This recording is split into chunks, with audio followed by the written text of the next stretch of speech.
Horsemen rise, your time is nigh. You felt death once, now no demise. It is over. Your search is done. Let fate choose now, the righteous one. Yeah, let's get out of here.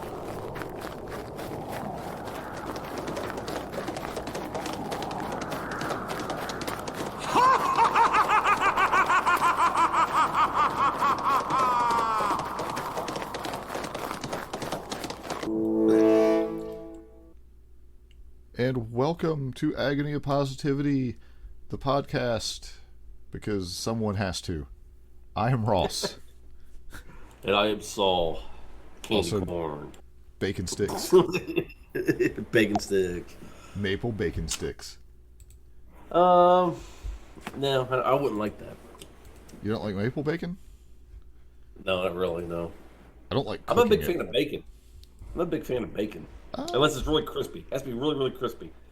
So we've probably talked about this, but I'm going to bring it up again for the best way to cook bacon, in my opinion, is because I do like a little bit of crispiness to my bacon, but excuse me, I just started drinking an energy drink, so I have the belches.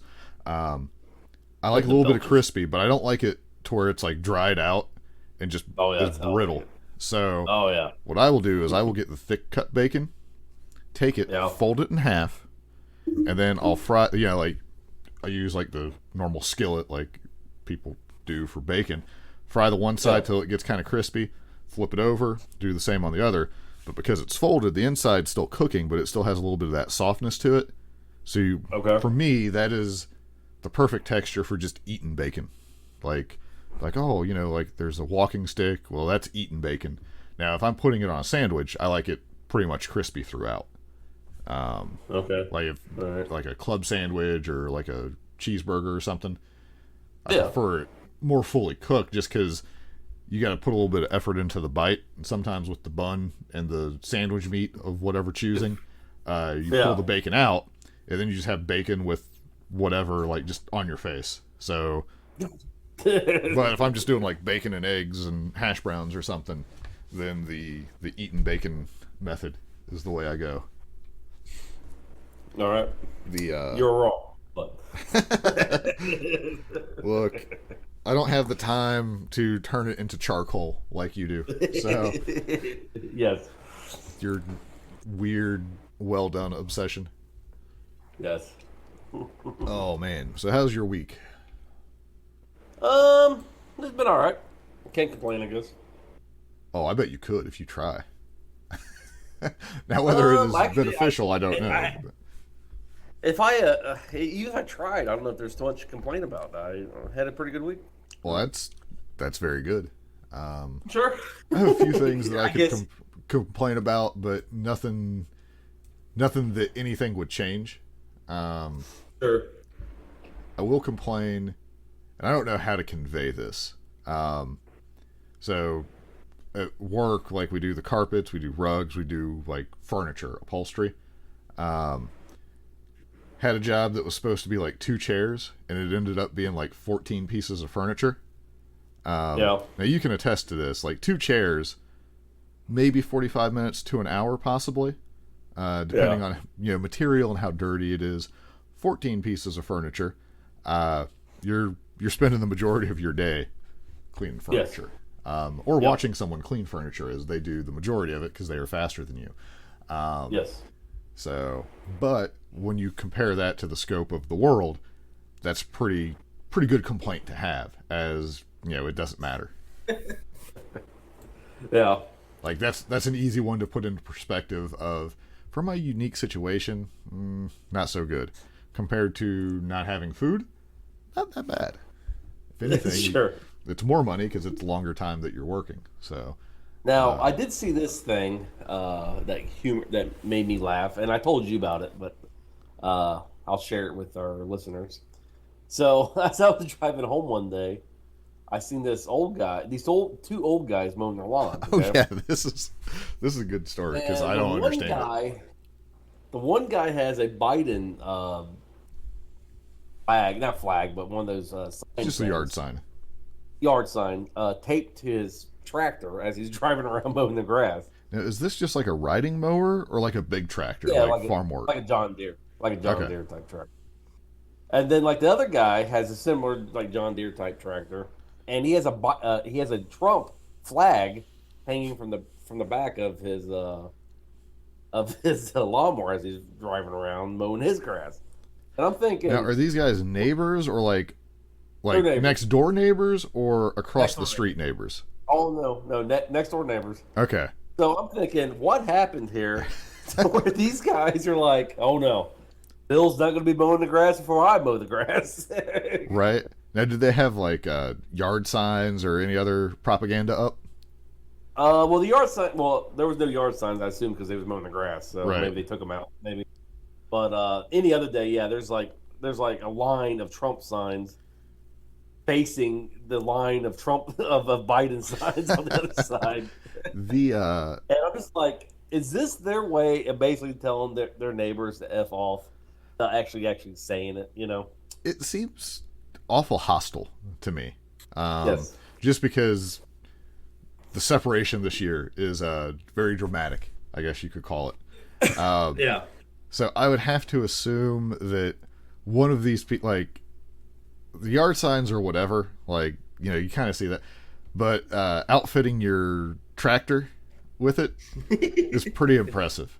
That both people are willing to do it, and you have to assume that the one guy's like, oh, he's mowing, and people are going to see that sign. I want them to see my sign. I could promise you, Yeah. whoever I vote for, I'm not putting any of their signs on any of my property or driving vehicles. Maybe if I could get up the vote Megatron, you want the greater of two evils kind of sign, I would do that. Yeah. But bet. I'm still a fan of Meteor 2020. Sure. Many of those. As I was driving up to the place we went to this weekend, look at like fall leaves and stuff. Yes. And just taking a drive out in the country, I saw a bunch of like Trump and Biden signs as I was driving out there, you know, because everyone has them. And I told my wife, I'm like, you know what? I'm going to look up to see if I can get a Kanye West sign. I looked it up, and I guess Kanye West doesn't give them out. I went to his website and everything, and he wants you to donate. And I'm like, I'm not donating to Kanye West, I don't think. But I saw it on Etsy that you could buy one for like $5. So I'm debating about getting a Kanye West yard sign and putting it in my front. That'd be pretty awesome. I'm sure there's like all kinds of weird things you can get, especially on Etsy. Sure. Yeah, I don't know. What's weird to me, I feel like this is not political, but just more it's weird to me. I know we usually don't talk about this stuff this much, but when you see the people that have like dozens of signs in their yard, how does that work? Like, does someone, because I assume someone comes by and is like, in some cases, like, hey, can we put a sign in your yard? Or you contact somebody. So does that go like, hey, I have this yard and I would like you to put about 20 signs in it. Is that okay? And then they're like, yes, sure, we'll do that. Like, well, then I've seen Trump and Biden signs. They're like billboard, like there huge. was one, I will not give away the location. It has since changed. But it was basically now, I'm going to say that Trump supporters have much better sign game overall based on this. Yes. Which is either great or sad depending on how you're looking at it, because people are investing an awful lot of time into these things. It was basically what you would assume a border wall to be, where it had razor wire on the top. Like, so it was, imagine like a giant skid. It was two giant skids, like up in the middle. It actually said the wall on it. It had, obviously Trump, had like the razor wire or barbed wire or whatever it was. It also had spotlights and stuff around. Like, it was basically like a nativity scene, except for what I would assume would be the border wall. Yes. And just driving by it every so often, it's like, that is got to be an eyesore. Like, there's no way there's a homeowners association around here. And eventually, sure. I don't know if the city got involved and was like, look, you need to tone this thing down, or somebody I don't, but there's like a much smaller, more reasonable version of it now. You can't be having razor wire on a. But I just thought it was funny because it's like, I don't know that I'm. Again, we do a podcast about like wrestling and random stuff. I'm not. That's pretty dedicated. I'm still not building like a sign like that for anyone that I support, regardless of what it was. Sure. That'd be like, I suppose it'd be the equivalent of, let's say, I'm trying to think of someone, if Hangman Page were to run for president somehow, and I were to make a giant pitcher of beer that had a floating, like a floating cowboy hat in it with a horse and a whole bunch of other stuff for the sign. Like, I'm not doing that. Now, I might encourage other people to do it because it would entertain me, but man, yeah, the sign thing is crazy. And I mean, it's just going to ramp up in the next couple weeks, I'm sure. So, sure. But anyway, because I haven't seen, I haven't seen any super elaborate Biden signs. Now, I've seen some that have like clever plays on words and things like that with it, but I haven't seen anything that compares to some of the crazy Trump stuff I've seen. So I will say this, and then let's move on because I don't want to get too political here. But I will say that Trump supporters are more diehard than I have seen anybody be. They're almost, because I was never a fan of Obama and everything, but Obama definitely had his fanboys and people that loved him. Right. Trump supporters, I think, outweigh that, dude. They are like almost fanatical. Yes. Like, I've never seen anything like it. It's almost kind of like he's Hulkamania of the 1980s, dude. I mean, it's weird. It's super weird that, again, elected officials theoretically work for the people, but when when you're turning them into like superstar, and that goes for both sides. Like when people are treated as superstars, I don't know. Maybe that's not intended. I don't know. I don't know. I just think it's funny. I think it'd be. I can't wait until after all this crap is over with, and I don't think it's going to help any. No matter who wins, I think everyone's still going to be mad. So. Oh yeah. I have to, because this goes with the wrestling. I don't even know if it's a true quote. I haven't read into it. Where Trump was talking about he'd leave the country or something if he didn't win. Oh yeah, he said it. Yeah. Oh, okay. So I didn't have time, because as soon as I saw it, I was like, so is this a loser leaves town election? Like, can we get a ladder or a cage match involved in this? Yes. Yeah, okay. He said it at a rally last night or something like that. Okay. So yeah, so it's joking. Right. He said it in a joking manner, but yeah. I don't know. Cody Rhodes never challenged for the title again, and then he lost. Now look at him. This is true. So. This is true. Oh man, it is like pro wrestling. It's fantastic in a especially when it comes to Trump, because I think Trump relies a lot on his past WWE stuff. So. He's gonna hit. Anyway. I was trying to think. It'd be awesome if they had like some weird like statue that was always like a portable one, like a trophy that he just like blind signs Biden with or something. But then Biden no sells it like Undertaker. Oh man! All right, so we'll move past this. Trying to think. I've done pretty much nothing else this week except work and just some random stuff here and there. You sent me a link. Oh, go ahead, sir. No, I don't know if you want to look at it. It might be fun just to go through this. Just get your reaction on it. It's the top 50 costumes of 2020, but I'm only gonna do top 10 because. Okay, yeah, I'm on slide 20. This is one of those slideshow things. Here, let me go. So, hold on. Horseman laugh for our spooky content here. 15 minutes. Okay. Hold on.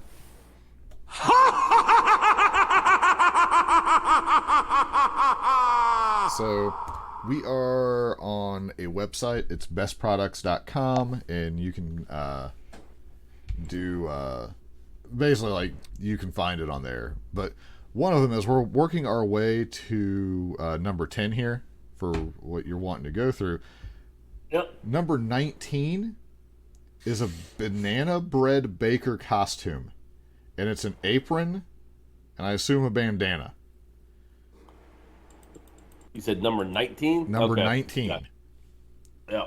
So you could probably actually go into the browser and just type 19 where it says slide equals. I got it.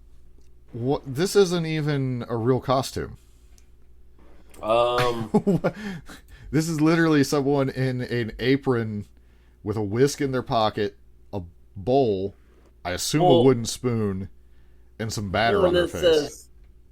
It says, did you even live through 2020 if you didn't bake a banana bread? I don't think I had one banana bread during all this. I don't get this. I would not be surprised. My dad actually bakes banana nut bread a lot. Yeah. So I'm sure he has like bricks of them, like hanging out in the freezer or something, just waiting. So. Yeah, well, okay. Let's see. Some of these are awful. Like, number 17 is an influencer costume. And it's... Number 17. Okay, number 17. Yeah. Like, it's just... Is the hoop earring the thing? I have no idea. Like, I can't explain this for someone who's not going to go to the website because it's literally just clothing. Yeah. So, number 16 is an actual... characters now. Yeah, Harley Quinn and Poison Ivy. Yeah. These are the more modest versions of Harley Quinn and Poison Ivy. So yes. Just I feel that's like, are you people okay? We're just gonna go through these from this point because I'm about to be angry. Number 15 is a Zoom fail costume, where someone's holding, it looks like the MacBook Air, a large cup of coffee. They're in, it's a female, but I think it's like the boxer pajama pants kind of deal. And then like the business shirt, like the collared shirt.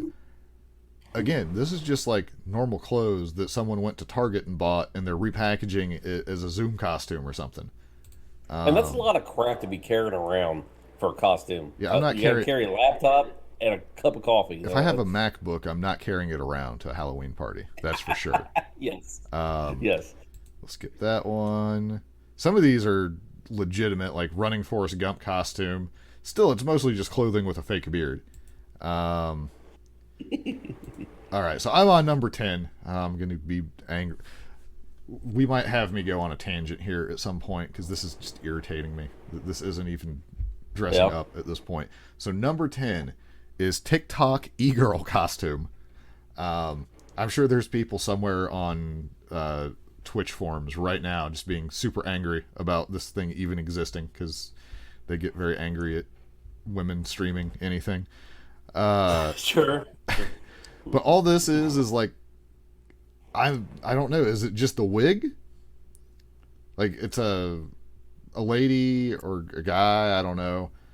Since it's an e-girl costume, maybe it's a guy dressed up as a girl, I can't tell due to the angles and stuff. But it's like a neon green wig, I think. Black, like goth style makeup. Yeah. Is what I would call that. Like black lipsticks, like the black, I don't know if they're teardrop things, but and then just like the layered look with the thing, like what is this? This may surprise you. I don't know a lot about TikTok.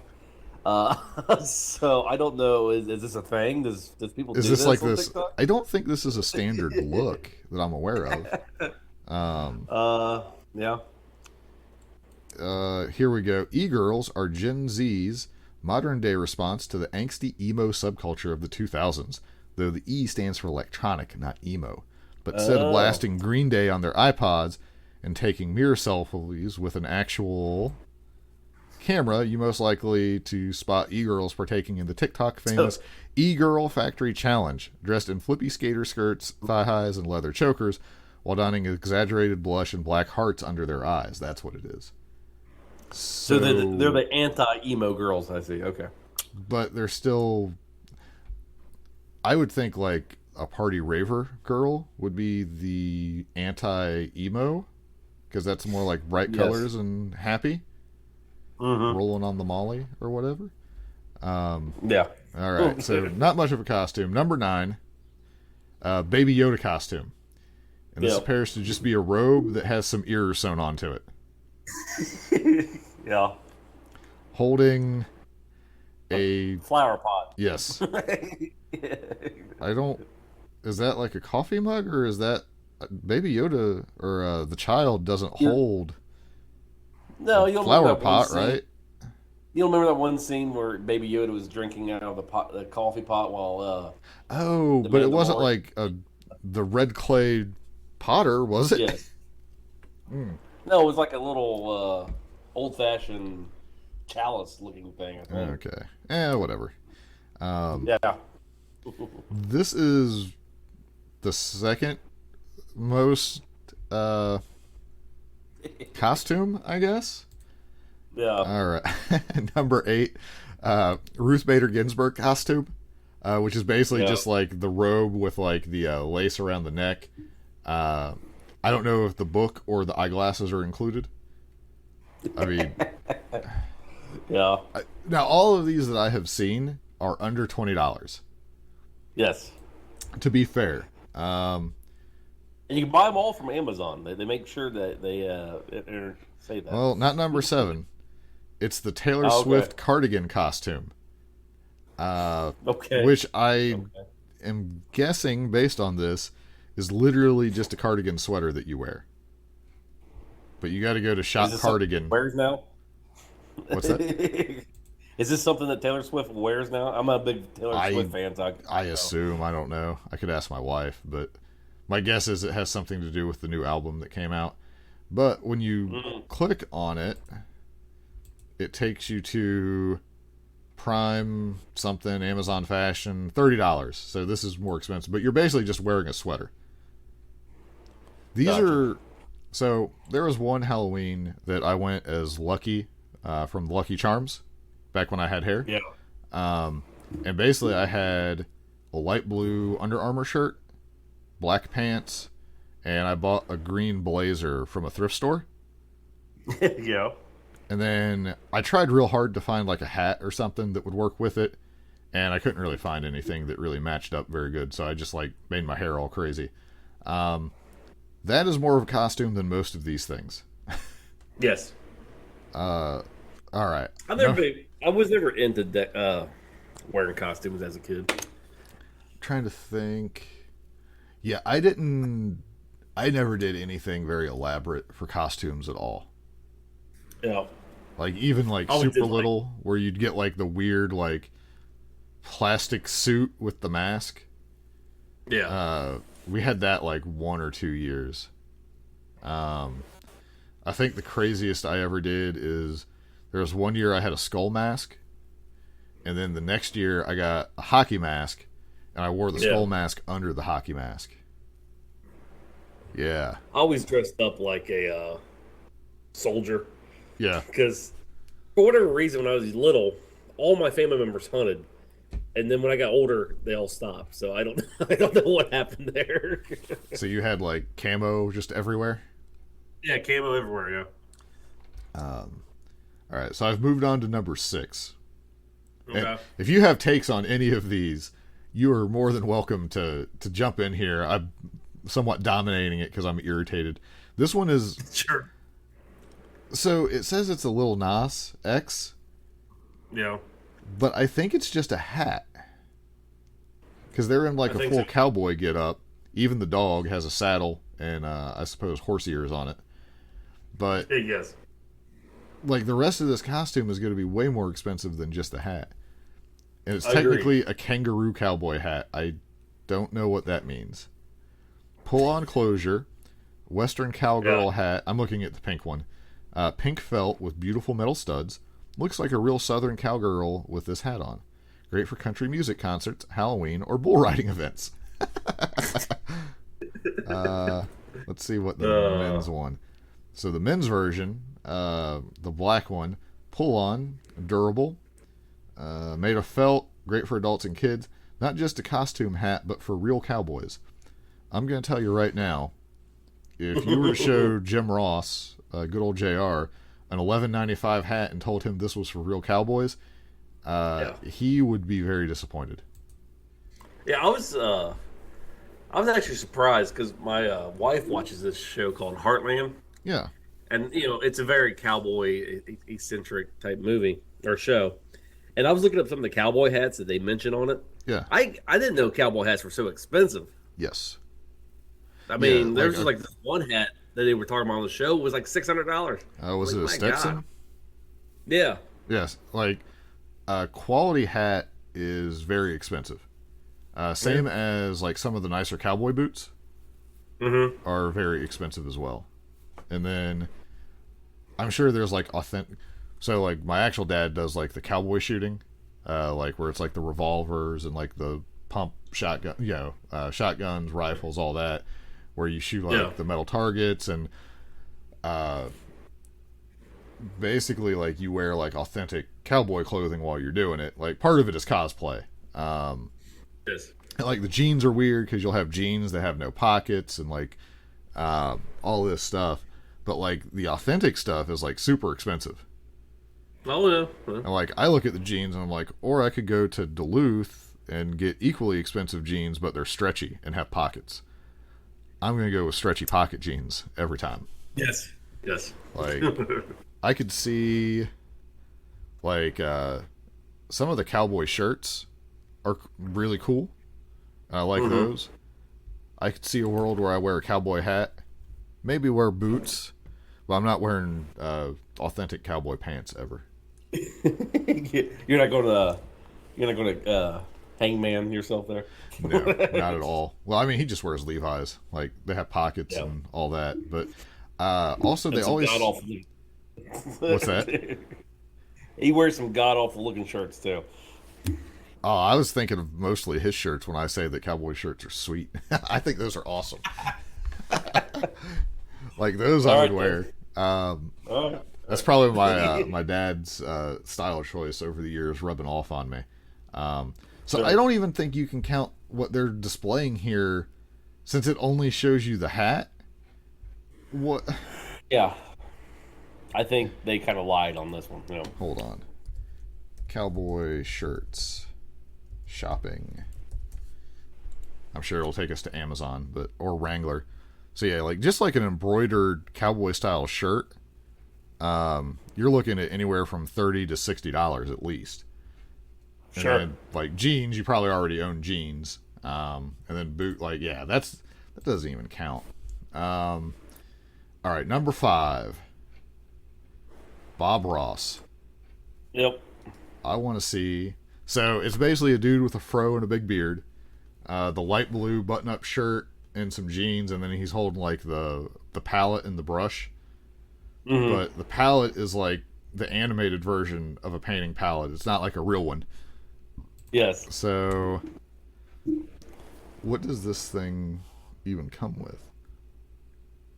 It includes the wig, the facial hair, the shirt, and the palette and brush thing. Okay. I feel like for the shirt, you could just get a light blue shirt at a thrift store for cheaper. Yes. There's got to be a cheaper version of the wig and beard, and you could just get like a real palette and still probably save a lot of money. But Sure. it is officially licensed, so. There you go. But being Bob Ross, like that's actually probably a good costume for somebody. Yeah. As long as you can talk in a soothing voice. Yes, you got to be. I don't want like one of those super hyper frantic people trying to be Bob Ross. I don't want Mojo Rawley doing it. When we paint a happy accident, we stay a happy accident.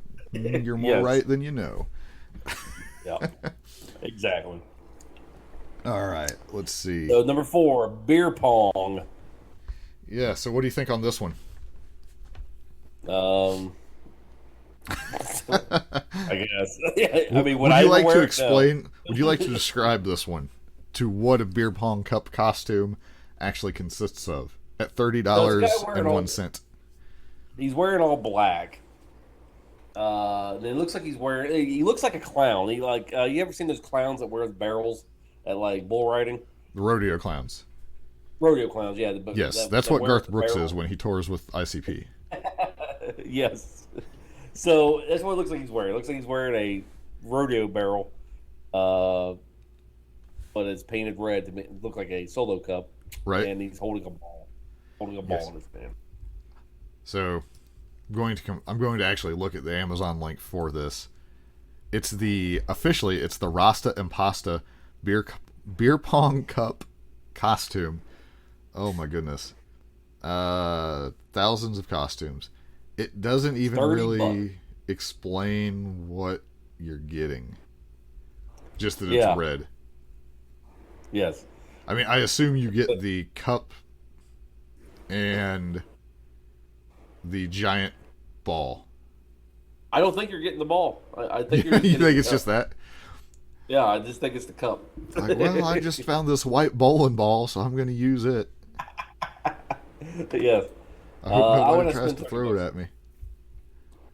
Let's see. Score big with a crowd-pleasing costume that enlarges the experience of everyone's favorite party game. It comes with a wearable red solo cup that securely straps on with a pair of suspenders and also includes an inflatable ping pong ball. There you go. It does come with, according to this, but it says nowhere on the page that you can buy it. You know, on your page, do you have an ad to the right? Because I have a Chili's ad. I have a little baby walking across the screen. I have a Chili's ad, so apparently the Dark Order is going to be a costume somewhere along the way. That's what I think. Oh, here we go. So number 3. This is where my pop culture has failed me. I don't know anything about Joe Exotic. I know of it, right? But I've not watched it. Yes, we watched it. Well, let me rephrase that. My wife was watching it, and I was in the room. Yes. And this train wreck of a show is one of those things that's hard to not pay attention to. Sure. But yeah, so I want to see. But yeah, it's basically Joe Exotic from the Tiger King. This person has like the mustache, the glasses, and a hat. I'm curious. Men's costume set. So yeah, it comes with the mustache, a chain necklace, and the fake out like hoop earrings, basically. Okay. So it looks like and it might come with the U.S. flag hat. That's denim. Okay. Yeah. I hate denim hats so much. They're dumb. Yeah. So again, I guess that's a costume. Like you're reliant on getting your own stuff. Oh man. The show looks stupid. The costume looks stupid. Yeah, I would never wear anything like this. So yeah. Send those emails to baconsticks@gmail.com for insulting. Oh well, number 2 is the Carol Baskin costume. She is the person from the Tiger King who they believe, I want to say it was killed her husband and then fed it to one of the tigers, who, due to evidence that showed up on the show or whatever, is actually being reinvestigated. So there's that.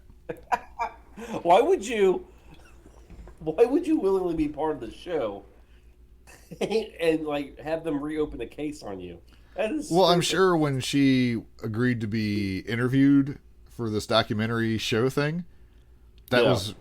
Now, one would be that she didn't do it, so she's not worried about it.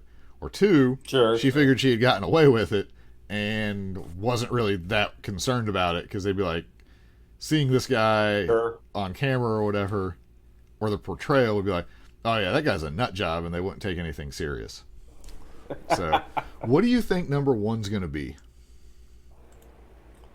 Or have you already clicked? I have no idea. I've not clicked though. Okay. See, they already did Mandalorian. I don't know. Yeah, I don't know what all the others are. I will say for the Carol Baskin, it's kind of the same thing as the Joe Exotic, where it's just like the wig setup kind of deal. Yeah. All right, I'm gonna go. Have you clicked over to number 1 yet? No, I've not. Okay, I'm going to, and I'm going to give you hints. Okay. I am not going to give you hints because I have no idea how to do this. All right, so I'm going to click on it. Myra Rose costume from the Schitt's Creek show. I have no idea what this is. My wife watched this show. Okay. It wasn't good or bad enough that I paid any attention to it. Is it a show on regular TV? I don't know. It was on a Plex server, is where it was being watched. And then the person running the Plex server did not get the final episode.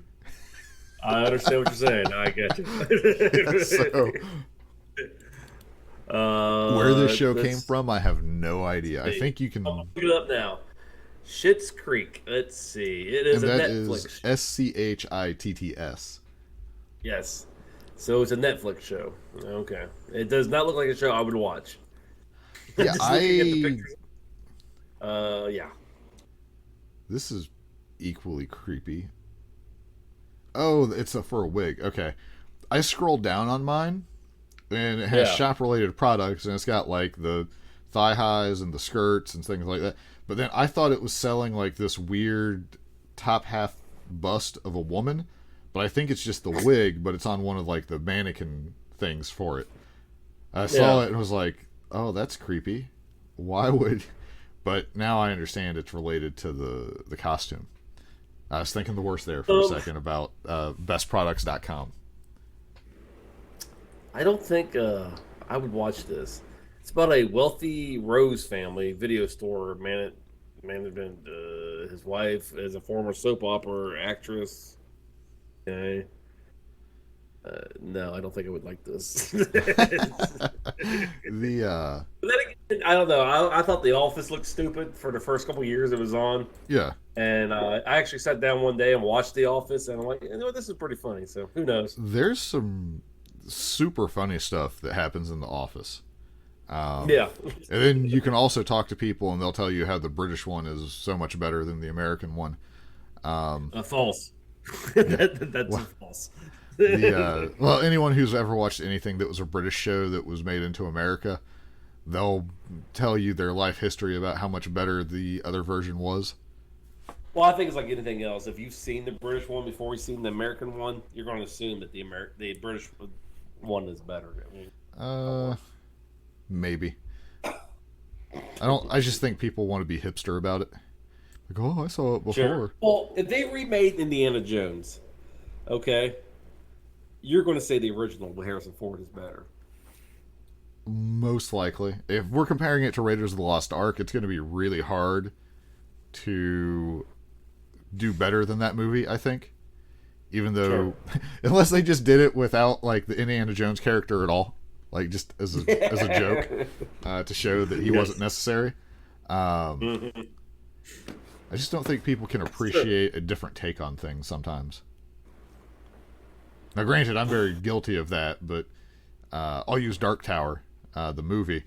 Not at all following the books, but I thought it was not a horrible representation of Roland and Jake.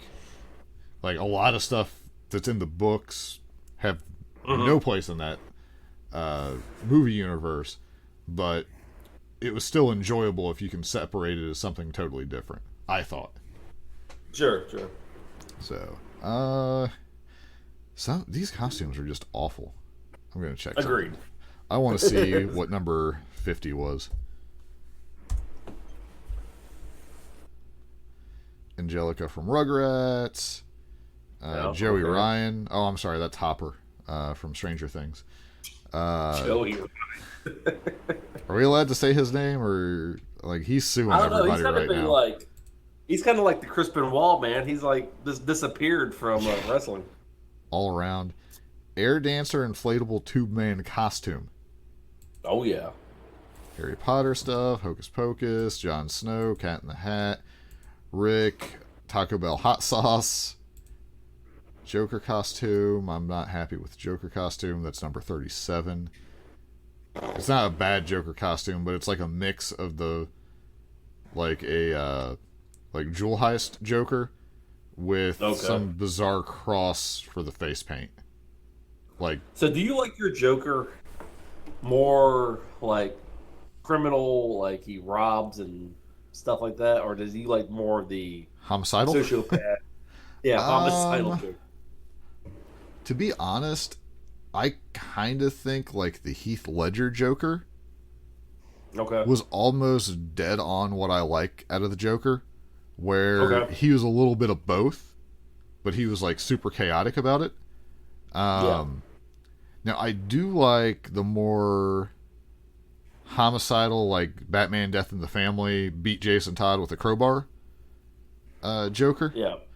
Because Jason Todd had it coming, so that was the biggest face move that the Joker could have made. Basically, there are about 14 possibilities that Jason Todd avoids that fate. Most of them involve listening to Batman. Or, in a couple cases, listening to the Joker. So, no sympathy for Jason Todd there.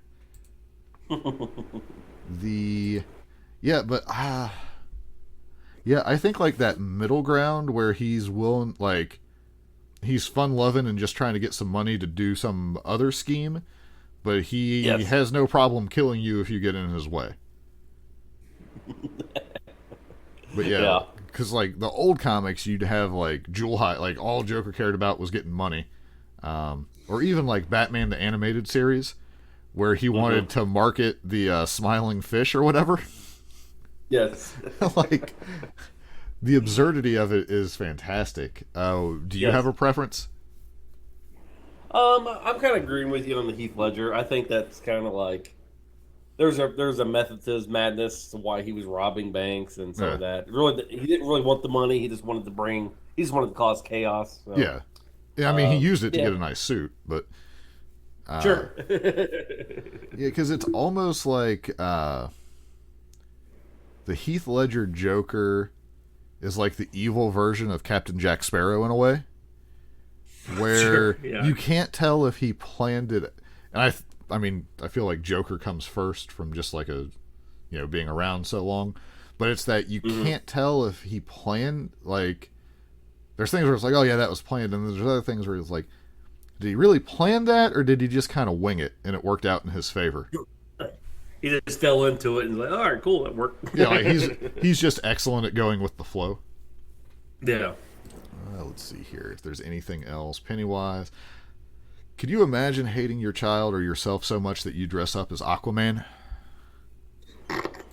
Jason Momoa Aquaman, pretty cool. Blonde-haired Aquaman. Here's what I see. I see Aquaman. I think blonde-haired, talking to dolphins. Aquaman. Okay. You don't think of Jason Momoa there? There's not been enough of an impact from him yet for my taste. There's a Fireball Whiskey, Miss Frizzle from the Magic School Bus. Okay. Tina, Wednesday Addams, Patrick Starr, Demogorgons, Alexander Hamilton, Billy Eilish, Patrick Mahomes costume for the Chiefs. That's basically just buying a jersey, I assume. The weirdest Wonder Woman costume. It's like all gold. This is number 24. Yeah, that's how she looks in the new movie that hasn't came out yet. Yeah, that I'll probably actually see because they did a good job with her. Oh, Tanya Harding costumes. Tanya Harding? Yeah, like this figure skater, her and Nancy Kerrigan. Yeah, I know the whole story. I'm just surprised people still care about that. This has to be for like our age group, but it's funny because the people in the picture can't be older than like 25. Sure. Like, whatever. All right.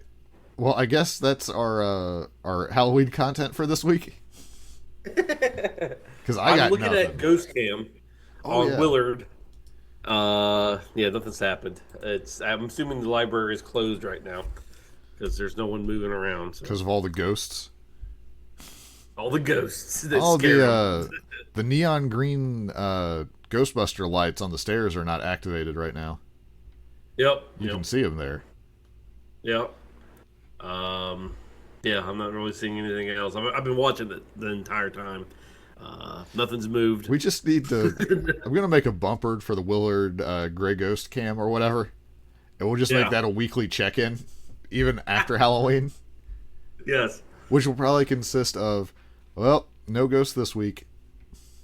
But then, if there is, could you imagine? I've watched this cams a lot throughout my life. There won't be ever a time we say, "Oh, there's a ghost." You don't know that. It hasn't happened yet. What's the most exciting thing you ever saw happen? Like, did somebody The most exciting trip? thing I ever saw. The most exciting thing I ever saw was one of the cams. It looked like it was getting really foggy in there. Yeah. That's I don't know what caused it. I don't know if the house was on fire or what. I don't know. Very foggy. Yes, but that was the greatest thing. Everything I've seen, yes. Now my cousin, he actually he was looking at the haunted hospital cam. I don't know. I can't even find that. I guess they lost funding for that one. I don't. Yeah. But he actually took a picture of like a stick person, like a stick shadow figure. Yeah. That was pretty creepy. So. You know what we need to do if the world ever gets back to normal is we need to go and visit the Willard Library. I've always wanted to go there, but I'm just thinking I would want to go with someone else because I don't want to go out there by myself just to be a library. Well, at some point, we'll try to make that a trip, and we'll have to like record it and put it on YouTube or something. Assuming they'll like allow 2 us hours to away. do that. Yeah, it's Evansville, Indiana. I used to go there when I had extra days off of school to go ride at one of the skate. They had like a just ride BMX park kind of thing. Oh, okay. Or I think that was Evansville. I might be wrong. Maybe we'll make it, like you said, when the world gets back together, we'll make a trip out there and not be scared. Maybe there'll be someone we can interview and be like, so how often do people interview you about this ghost and you wish they would just go away? I'm going to tell my wife when we go out there. I'm going to tell my wife when we go out there, like, get on the ghost cam and tag me when you see me in the cams. Like, there they are. Yes. Oh, man. And then we get haunted, and then it's like a library. Yes. It's Peter Avalon in ghost form. Yes. Like, aren't you alive still? It's not how ghosts work. Really? Because I thought it was. Yes. Like wrestling now?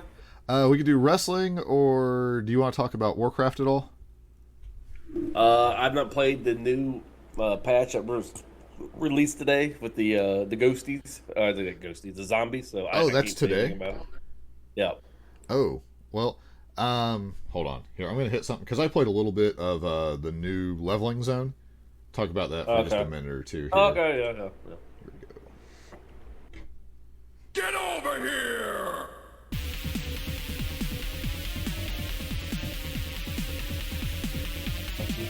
Time's up. Let's do this. All right. So, so we got the Shadowlands pre-patch last week. We really didn't have a time to do anything with it when we recorded. But did you at least check out the new Exiles Reach? Yeah, I leveled a character. It only goes to level 10, right? Yes. So I started. So there is a lot of customization stuff that you can do to your characters now. Unfortunately, all my characters are like Dark Iron Dwarves, so there's nothing for me. I don't know if this was like coincidence or someone saw my name and then they created a character really quick. I don't know. But I created, so I was just, because I have a bunch of characters. I don't care about keeping one. I just did one just to level through the process, you know? Yeah. So first thing that popped in my mind, Joe Biden. So I typed in Joe Biden as a undead warlock. And as I was questing, like I said, I don't know if they saw my name and they're like, "Oh, that's pretty funny." But there's another person that was called Nancy Pelosi as a hunter. So that was my encounter. It was pretty funny. It's amazing to me that Joe Biden was a name that you could. Was it spelled correctly? Oh yeah, it was. Yeah, I spelled it Joe Biden. You think you'd actually be Horde in real life? I don't know. I think you would be an undead something. Yes. Um, let's see. Well, I mean, I would assume at that point Trump's a Coltarian. Yes. Like that has to be. I'm just trying to think of what would Bernie be. I don't know. Probably a goblin. I'd give him a gnome because he could have like the crazy hair. I'm gonna go with goblin. I'm thinking goblin because he's gonna want money and lots and lots of money. Anyway, we're getting too political here. To be fair, if you made every politician a goblin, I think it would be fitting. Yes, like this everyone would be like, that's good. So yeah, like. But I thought it was neat. I started a human. I guess there's like subtle differences between the Horde and the Alliance side, where on like the Alliance side, do you get the thing where you're supposed to like, or you gotta make a boar bigger to try to attack the stuff? Now for the Horde, does that fail and you end up just blowing them up? No. Okay. Well, actually, yeah, I think it is. Yeah. Okay. Because I heard someone talk about it. Because on the Alliance side, it just works, and then you ride a boar in and you just destroy all these things. But you're basically, I kind of didn't pay attention to a lot of the story to it. Sure. Because I was just trying to level through it. But it's basically, your ship crashes. The captain's family has been taken by the ogres who are trying to revive a dragon. There's like a rescue mission. I would love to know the amount of people who are like us, who were just playing through it to see it, that were just infuriated by the pop-ups that you can't do anything about except bow to the game's will and do what it tells you to do to make it go away. Yes. Because it'll be like, you found a new piece of gear. But if you're a new player, I get it. Right. Well, I'd like to know how many people have never played and are going to play through this, and it's going to benefit them a whole lot. Because I just don't believe that there's people who haven't played WoW that are going to play WoW. Like there has to be such a low number. Yeah. Let me see here. Now, did you wear any heirloom gear? I did. So I wore heirloom gear, and it didn't like it that I was wearing heirloom gear because it kept giving me pop-ups saying I need to equip the stuff that was dropping. Yes. And if you do not equip the stuff that is dropping, the gigantic quarter of your screen that is taken up by the space will not go away. Unless you sell it. If you go down and sell it, then it goes away. Okay. Because the only thing I used was I used the chauffeur mount that you can get. I don't know if any others are available. I know like the whole leveling thing is kind of weird, but yeah, overall, like if you're brand new or you just totally forget how to play the game, it's not so bad. But I would like the amount of people who are going to play through it one time to see it, and that thing is never going to be used, is probably huge. Well, the one thing I had to criticize about was when you're fighting the end boss, they should have done a better job of having a tank, a healer, and DPS. Yeah, for like the dungeon simulation thing, or like the group simulation. And if you didn't do it right, because we had like a hunter, you go figure, tanking the entire time, and the tank didn't know anything what to do. Yeah, I would be curious. Maybe I'll try to get like my wife to play it or something, to see where someone who's never played, to give have them play through it. Like, how do you feel that did for teaching you? Exactly. Because I think, I mean, like just obviously criticizing that there's not like tons of new people. I think it would be a pretty good leveling zone, and it's a lot better than the old thing where they had like the overlay that would pop up. Yeah. And like be like, oh, this does this, and there's like 47 highlighted things on your screen at all times. This seems like a much better tutorial zone than what they had previously. Agreed. Yeah. Now, what's funny though is that no point does it say, "Oh, when you don't know what to do, we don't tell you in game. Go ahead and go to wowhead.com and search there, and you'll find the answer." Because we are incapable of giving all the information you need here. Exactly. In fact, just go ahead and get a browser and keep that thing open. Once in a while, you're going to want to close it out, though, because sometimes Wowhead has a memory hog issue. I don't know if that's been fixed. I know at one time it was real bad. Yeah. There's like talk about add-ons or anything else. And, yeah. I mean, add-ons, I think you can get away without add-ons for quite a ways. Sure. I don't know. I wish they would have just totally redid the heirloom gear. I know they kind of did, like the bonus, where the only thing you're getting is the rested XP bonus to it, but just you never get new gear. Like you're never going to get gear better than the heirloom, and I think that's awful. Like sure, I've just like more and more I decide that because like half the fun of leveling up. Now, granted, you get more like abilities and stuff this way, so that might make it feel a little bit better. But the old way, you'd go 20 levels with nothing. Like, oh, I got all these drops that don't compare to this. Yeah, but that's by choice though. If you didn't want the heirloom gear, I mean, because you would only get the heirloom gear, at least back in the day, if you completed like certain leveling things. a character. Right. So, but I'm saying like to re-level, like the bonus, like it's better now, but you're still getting like that bonus to the XP, and then you don't, you always have like a pretty strong weapon. You're never. It's hard to make yourself forgo something that you have.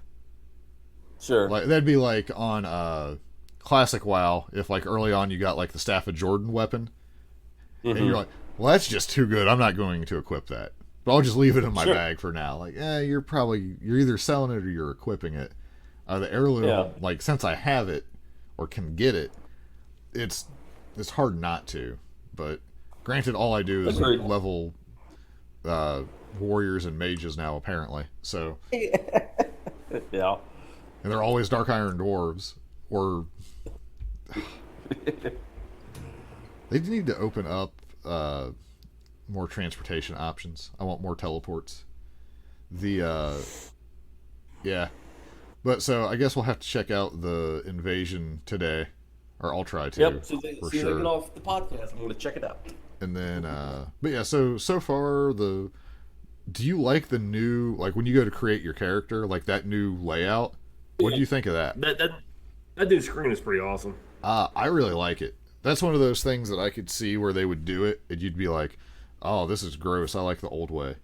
Although it took me a little bit of time to find all the buttons that I needed to do so. Like it's just so much better. It looks a lot more modern. Excellent improvement, I would say.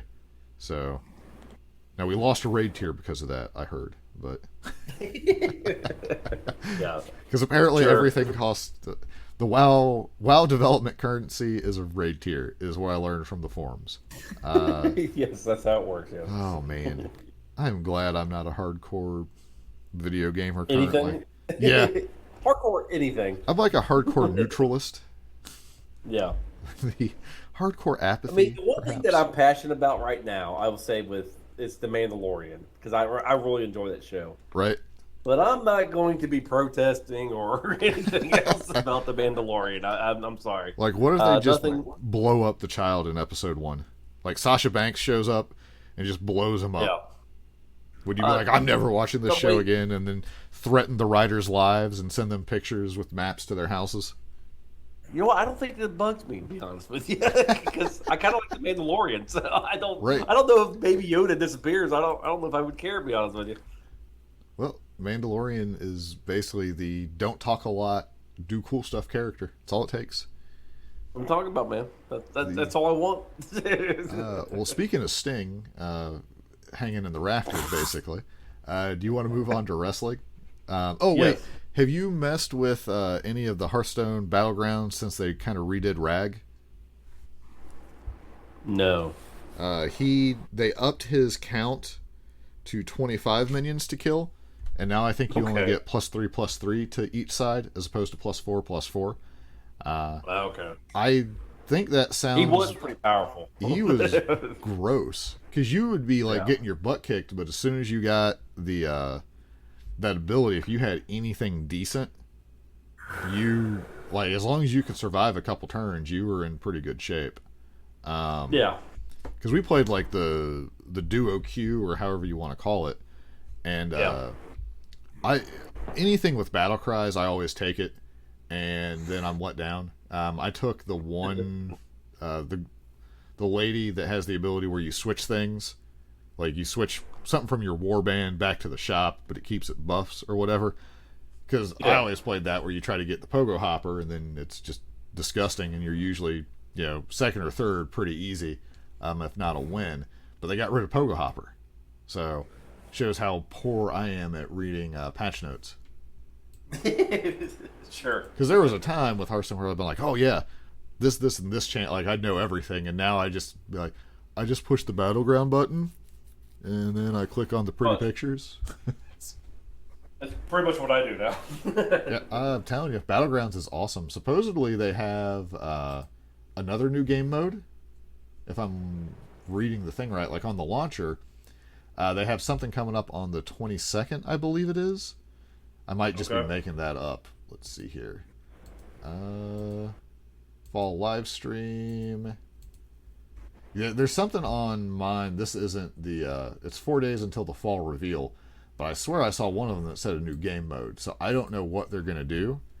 I heard another show that I listened to joke about it, that they're going to come up with a way to do Among Us in Hearthstone. Yeah. They're like, well, we figured out auto chess in Hearthstone. Time to figure out something else. So we'll see. But all right. So let's move. Yeah, I just wanted to mention that because the Ragnaros change was crazy. Crazy overdue. And I think that might be adequate. We'll have to give it more time for results. So, alright. I'm going to hit our bumper here. Let's use. I don't know what the hell's going on here, folks. This is a revolution.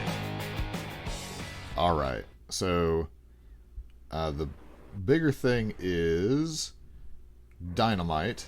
I do want to double check. G1 Climax 30. I tried to watch this last night because it was the finals. So there's going to be a spoiler here. Are you going to try to find like video of the finals to the G1, or is it okay for me to spoil it to you as well? Go ahead. I don't care. Okay, Kota Ibushi wins again. I think he's won in the past as well. Basically, he just dropped so many people on their neck and dropped himself on his neck, but he was able to get up because he trains that way, I guess.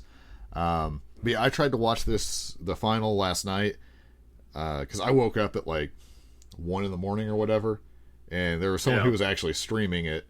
And I was like, I'll try to check this out. And basically they do a lot of tags and that kind of stuff in the beginning part, and I just slept through the whole thing. Like I just couldn't wake up.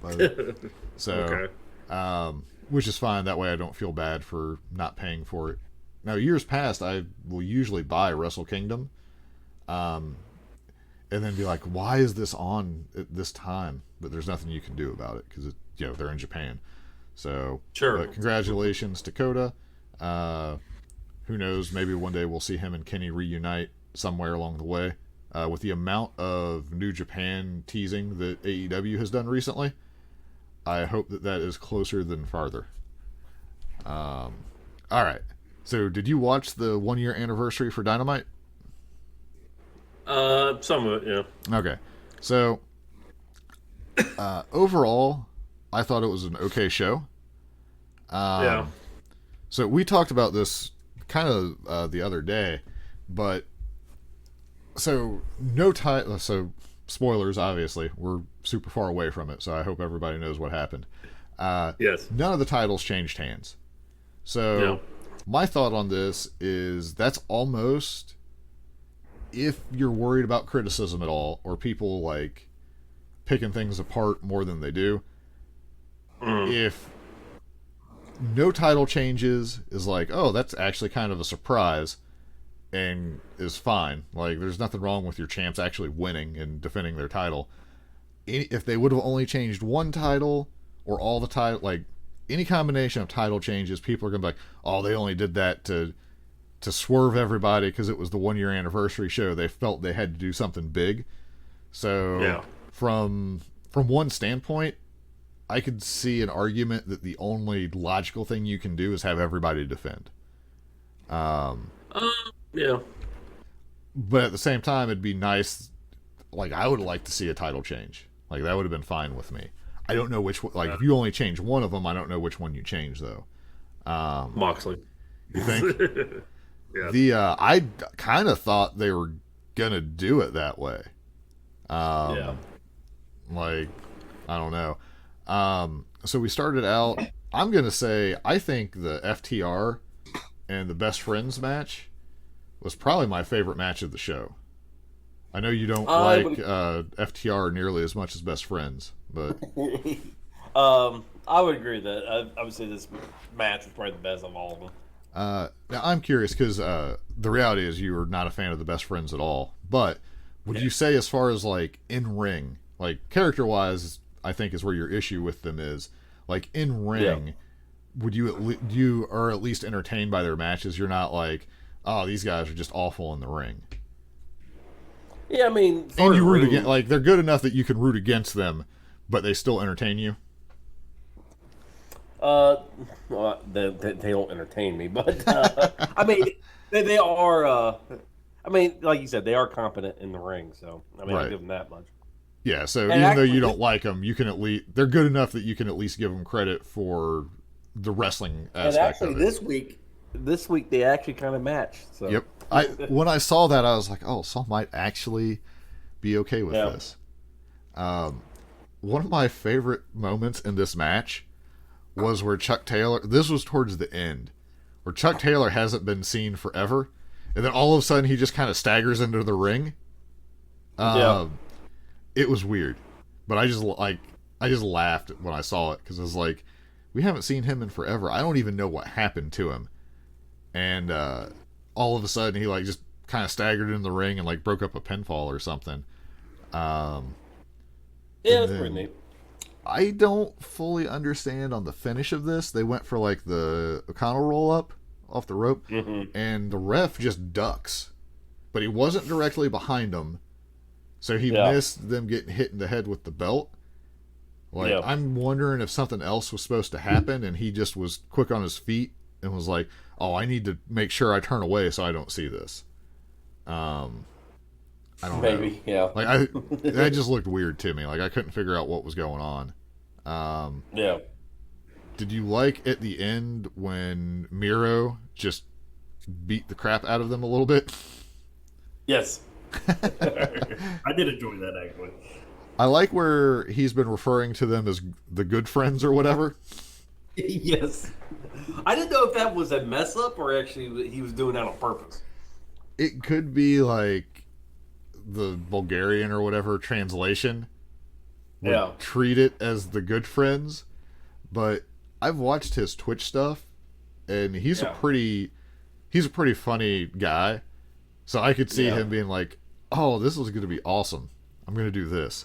Because it's like super subtle, but it's like you can tell he's like a dangerous person, but it still makes you laugh, and it's kind of insulting to them. So, so I like Penelope Ford, and I like Miro. Keep Saban. I'm sorry, I can't get into this guy. He is a bimbo. I don't know. I'm more entertained by his valet antics when he's seconding Penelope. Like, he's good in the ring, but at the moment, like, he's definitely, to me, he's outshined by Miro. Yes. So I don't know, like, because I'll even try to watch like any of the wrestlers. Like if I'm on looking at Twitch stuff, I'll give them a shot to see. Like Evil Uno, I think is very good. Kip just keeps playing like Warzone or whatever, and it's like, man, you're playing a game that you're super into, so it doesn't really, like, there's no engagement to it. It feels like, to me at least, and I'm not big enough of a fan. I don't know his history enough that I can get into it. So it's like, and then he'll do some good stuff on Sammy's vlog here and there. But yeah, it just feels very flat as far as everything else. I'm kind of like you, like, more interested in Penelope or Miro than Kip at the moment. Sure. Which maybe he's taking a back seat to help Miro showcase his stuff. I don't know. We got some, I do like that it's over breaking Miro's and Kip's arcade machine. Yes. But usually when something that silly is why someone beats somebody up, I don't buy it. I actually believe that Miro did not know that they were going to break that machine, and he's really mad about it. Like, it really seemed like he was angry. So we get a backstage thing where Archer and Moxley are fighting. We get... Okay, so this segment, ratings-wise, apparently did very good. Really? This thing, I felt like this drug on. MJF's big announcement where Jericho and Inner Circle all came out. It felt like this went on for 1,000 hours. It wasn't that funny. I mean, I didn't like it. I'm like, okay, yeah. All right, yeah. You've already done this. Yeah, I get it. The whole shtick. Now, I did like him giving Sammy the gigantic jacket. And, like, everybody else seemed to be like, oh, no, it looks fine. Sammy was like, are you kidding me? I thought that part was funny. But, yeah, the rest, I couldn't tell because at one point I thought Jericho knew what MJF was up to and everybody else did. Yeah. And now, like, by the end of it, because they're going to have a steak dinner date or whatever is going on here, I just don't understand what's going on with this whole thing. Like, because somebody's getting beat up by the end of this little story.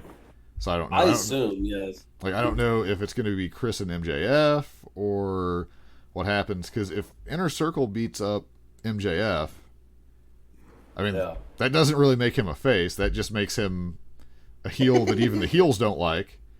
Jericho getting jumped could easily turn him face. And then, like you had talked about, Sammy goes with Jericho, basically. Yeah. But Sammy is burning pictures of Matt Hardy because they aren't cursed enough. So I guess until one of them literally dies by accident, this is going to keep going on. So yeah, I don't know. But yeah, like the ratings on this were like super good apparently. I don't get it. I don't understand it. And I was like, did he just say steak dinner? And I was like, do we really care? I'm like, what? I don't know. Yeah, like what were you... This segment was literally nothing that I thought it was going to be. Yeah. Like, like whatever I had in my mind of MJF doing an announcement, this was not it. So, I mean, they got me there, that's for sure. Agreed. Yeah, this was definitely a not for me segment. Sure. We got... I don't know that this was a good segment, but it cracks me up either way. Tony Schiavone I turned this segment off. Schiavone and Baker at the spa. I don't know. Maybe because I'll listen to the What Happened When Schiavone podcast, and I don't know. He cracks me up on that show because he doesn't take things too seriously. Like out of all the Conrad podcasts, I think it's the one that I laugh the most at because he's allowed to do whatever.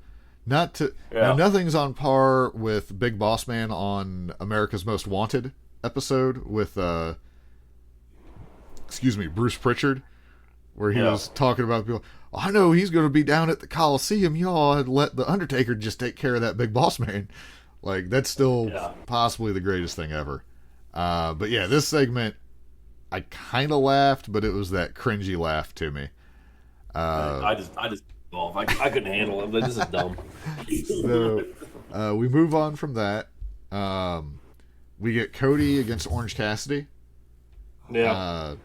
Now, a lot of people were upset that Orange Cassidy was getting another shot at the TNT title. But I personally, because one, he fought Brody the first time and lost, so this is a new person. But Cody basically has an open challenge, so it's whoever wants to accept it. So if Cassidy wants to challenge again and Cody accepts it, then I'm okay with it. Like, there's not like a traditional way.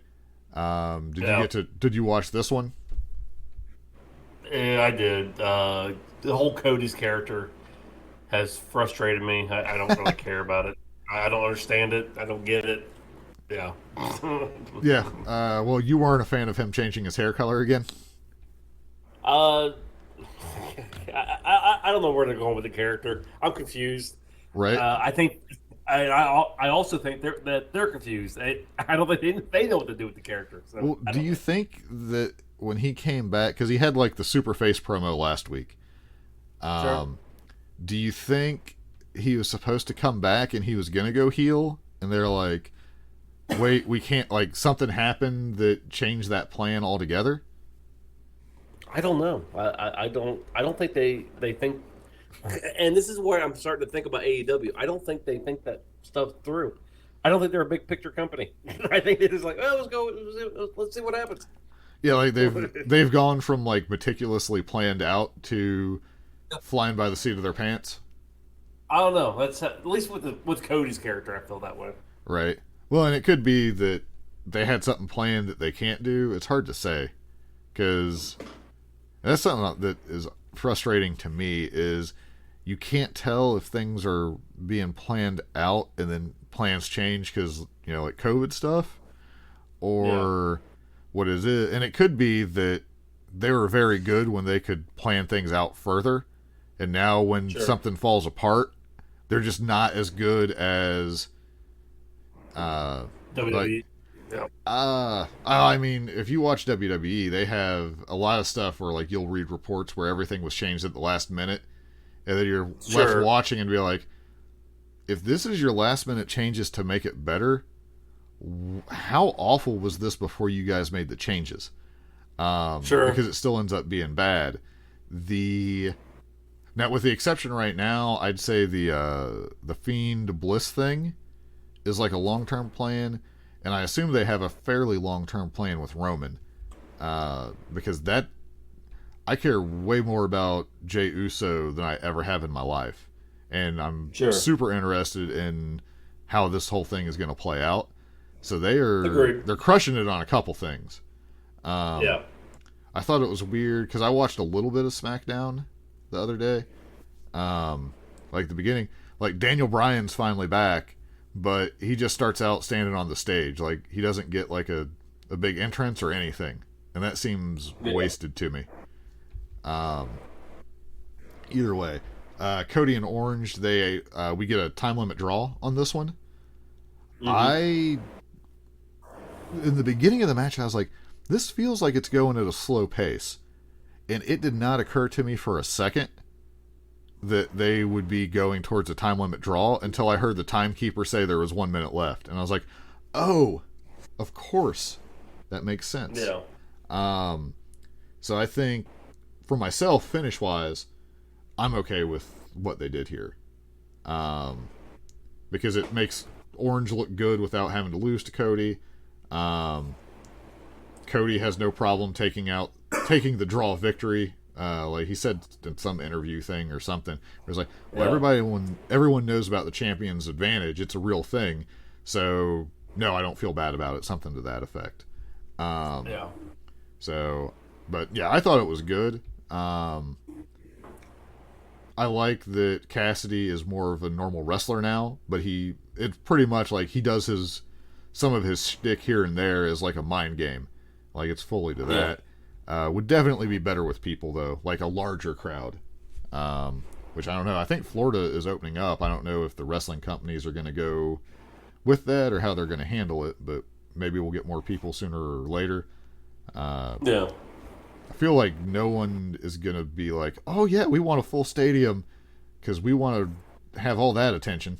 So I imagine they'll keep the social distance shows. But Moxley and Archer get into another brawl. Whatever. Another... like, backstage brawls are hard to do right to me to, like, actually get me interested in it. Agreed. I mean, this makes sense from a Archer attack Moxley, so obviously he's going to try to get back at him. So, I mean, it makes sense to do it that way, but it wasn't like, oh, I can't believe that he punched him twice. So, another interview by Tony Schiavone with Matt Hardy. In a huge shock, this interview did not go off without a hitch, and it was interrupted. Who would have thought? Yeah, I know. Do not get interviewed by Tony Schiavone. We're going to get... I don't know. Are you afraid for Sammy Guevara and Matt Hardy? No. Like if they have another match? Or do you think they were just kind of bad luck a couple times in a row? I think this is bad luck. Now, if something catastrophic happens in the next match, will you be like, nope, they are in fact cursed if they work together? Yeah, I would say so. But all right, you guys cannot work with it. Like, we don't even actually want you guys in the building at the same time, because eventually it's going to collapse. All right, so we actually did get actually this segment kind of got interrupted too. Shivani, they're going to have like 4 teams for number 1 contendership, basically. Or for the title match at Full Gear. So we get Private Party, Silver and Reynolds, Butcher and Blade, and the Bucks. So, did they say if this is going to be treated like a tournament or if it's a 4-man match? I don't know. I didn't get that part. I was thinking it was a 4-man match, but I don't know. I assume that if it's a 4-way, it'll be fine. And honestly, tournament style, where they, that's fine too, whatever.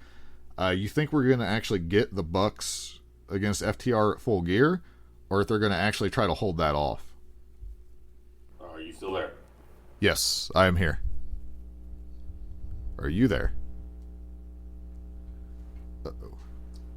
Hello? No, I hear you now. Okay. Yes, I have been here, so I don't know. Because I was hearing you. Oh.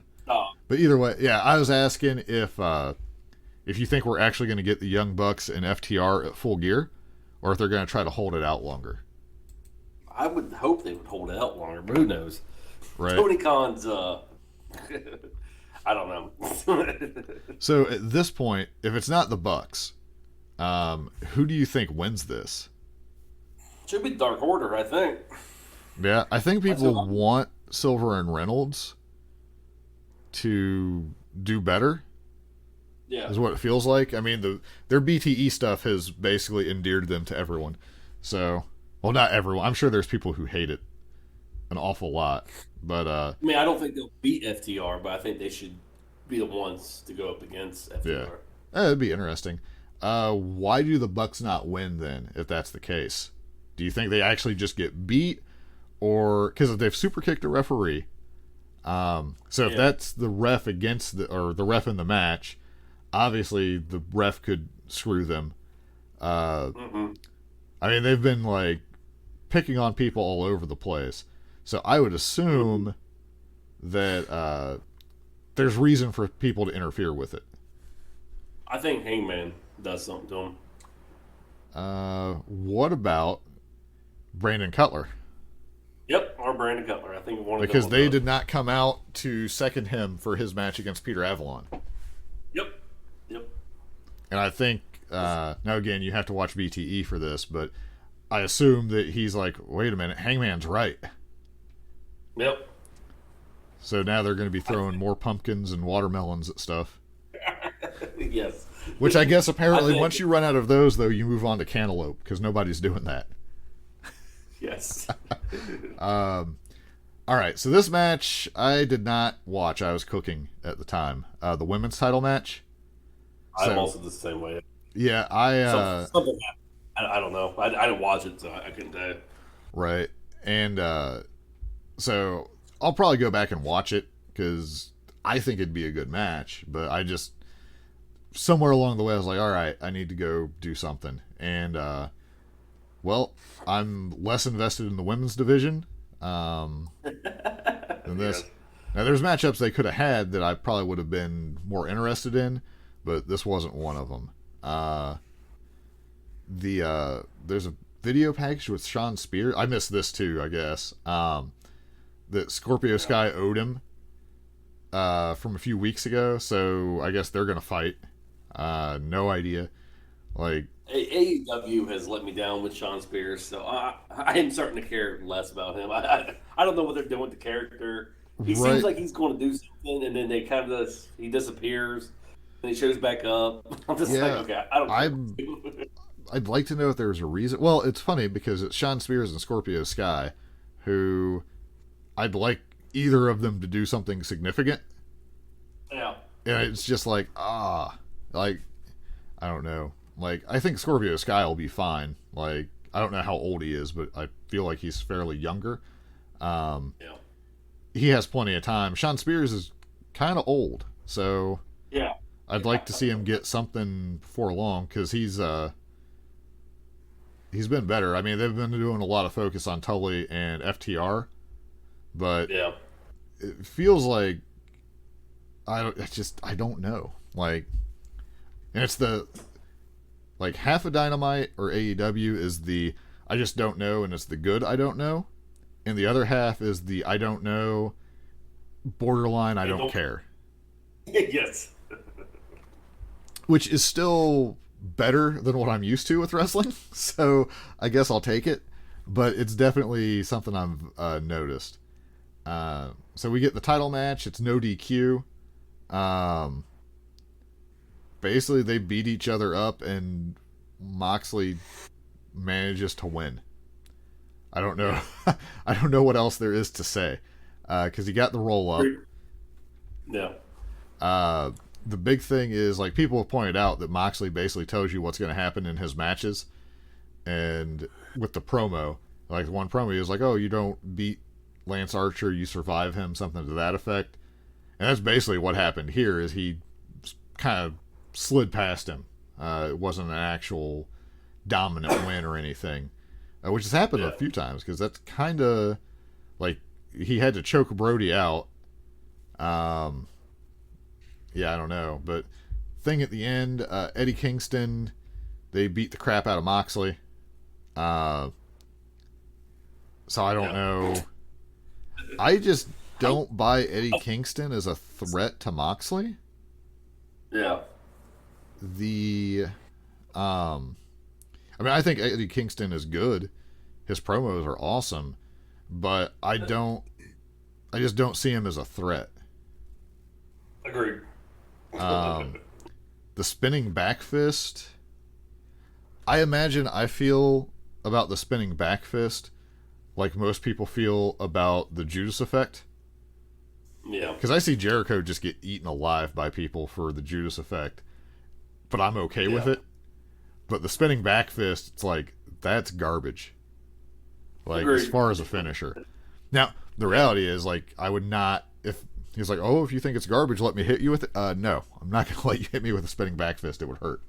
But it doesn't impress me at all. So, but yeah, so we'll get stuff next week. But again, it wasn't a bad show, but I don't know. Having every title defended, I feel like that almost hurt the show in a way.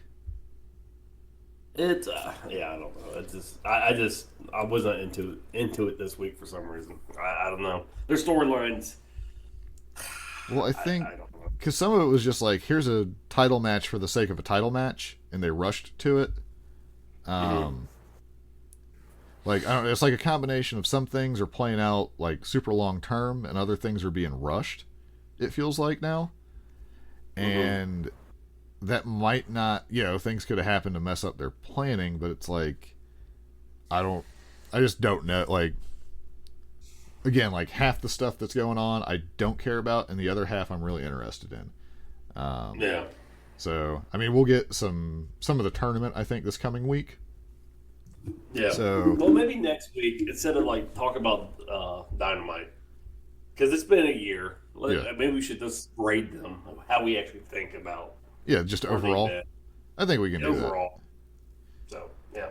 Yeah, and then anything that WWE has done that we care for, because they've definitely got a few hits and misses in there. Oh, sure. Although they've made me care less about NXT, which is weird because I used to be like pretty into NXT. So yeah. You got anything else to add? No, I think we've been rambling long enough. Yes. We will call it here. Hey, if anybody wants, there's another version of RuneScape or something on Steam, free to play. There you go. Or you could play any other game. Not a RuneScape fan. Also, so did the Twitter and the Facebook feed. At the AOP podcast on Twitter, agonyofpositivity.com for the website. We do have the AOP podcast at gmail.com. The website, again, it basically just has the player if you don't want to download the show and just stream it. And you can suggestions for the show or whatever, just send that. We'll get an email. Unless it sends it to spam, and that's why I haven't seen one for a while. But then there's Facebook and Instagram. All that's linked to the webpage. So Yeah, I don't know it offhand. You can click the button. Let me see here if it'll actually tell me somewhere. Instagram, Agony of Positivity _podcast, I believe. Yep, is what it is. You can see some pictures. Pictures, yeah. There's food. There's a picture of Smoothie King with the child, the knitted child. Some flowers. So there you go. But yeah, Twitter's linked there, all that. So really, we should just give people the website every time, but I never think about that. So, all right, everybody, we will be back next week. Hopefully, the week will be less chaotic at times, and we will have a little better prepared Halloween stuff. Yes. Personally, I'm thinking that we celebrate the greatest Halloween gimmick of all time in Taz, and have a Taz-oween show. Okay. I'm not actually thinking about that, but it would be really funny because the whole black and orange thing. So, all right, everybody. We'll see you guys next week. Later. Ha!